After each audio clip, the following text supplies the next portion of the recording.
প্রচন্ড আওয়াজ। আচ্ছা আচ্ছা, আর আপনি বলেছেন কি গাড়ির চাকা যদি পাংচার হয়, হ্যাঁ এটা তো আওয়াজ হতে পারে। আমরা মাঝে মাঝে রাস্তায় চড়ি, আমরা দেখি ট্রাকের চাকা যখন পাংচার হয় আমরা লাফ দিয়ে উঠি, বিকট আওয়াজ হয়, ভয় পেয়ে যায়, এতে দুর্ঘটনাও ঘটে, ঠিক কিনা? ঠিক কিনা? আচ্ছা, 1 নম্বরে পেলাম ঠেড়া বজ্রপাত, 2 নম্বরে পেলাম ট্রাকের টায়ার পাংচার হলে। আর কে কি আওয়াজ শুনেছেন জীবনে? ভয়ঙ্কর আওয়াজ। কি করলে ভয়ঙ্কর আওয়াজ হয় বলেন? হ্যাঁ হ্যাঁ, কি করলে? ও ট্রান্সফরমার, ইলেকট্রিক্যাল ট্রান্সফরমার যদি ব্রাস্ট হয়ে যায় আওয়াজ আছে না নাই? পাওয়া গেল আরেকটা। আর কি আওয়াজ? ককটেল মারলে, গ্রেনেড হামলা, বোমা মারলে, সিলিন্ডার ব্রাস্ট হইলে। আর আছে?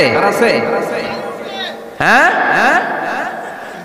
হাই স্কুলে দপ্তরি যখন ঘন্টার মধ্যে বেল বাজায় আওয়াজ আছে না নাই? হাতুড়ি দিয়ে লোহার মধ্যে বাড়ি মারলে আওয়াজ আছে না নাই? এগুলো হচ্ছে আমাদের ক্যাপাসিটিতে, হিউম্যান ক্যাপাসিটিতে আমাদের দেখা সবচেয়ে বড় আওয়াজ। কিয়ামতের দিন যে হবে আল কারিয়া, এই আল কারিয়ার আওয়াজ কি এই আওয়াজগুলোর মতো? চিল্লায় বলেন এই আওয়াজের মতো। এজন্য আল্লাহ বললেন আল কারিআতু মাল কারিআতু ওয়া মা আদরাকা মাল কারিয়া। সে আওয়াজটা ভয়ঙ্কর আওয়াজ।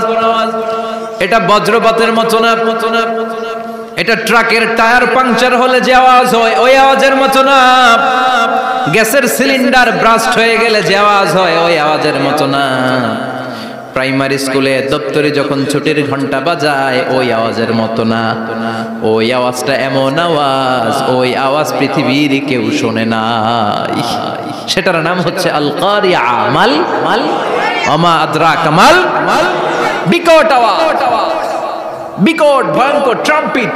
এই সাইরেনে ফু দেয়া হবে, প্রথম ফু দেওয়ার সাথে সাথেই লন্ডভন্ড হয়ে যাবে। এই ইসরাফিলকে তৈরি করা হয়েছে শুধুমাত্র কেবলমাত্র 3টা ফু দেওয়ার জন্য। চিল্লায় বলতে হবে কয়টা? এই ফেরেশতার আর কোনো কাজ নাই।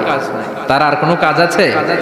ঠিক যে মুহূর্তে, এখন আমার ঘড়িতে বাজে 9:50, রাত 9:50, ঠিক এই মুহূর্তে যখন আমরা তাফসীর শুনছি, ঠিক এই মুহূর্তেও ইসরাফিল ফেরেশতা সিংহাটাকে 2 ঠোঁটের মধ্যে লাগিয়ে আল্লাহর আরশের দিকে তাকিয়ে আছে। ওই যে সৃষ্টি শুরু থেকে তাকিয়ে আছে, আজ অবধি তাকিয়ে আছে। যখনই গ্রিন সিগন্যাল আসবে মুহূর্তেই শুরু হয়ে যাবে আল কারিয়া মাল ওয়া মা আদরাকা মাল।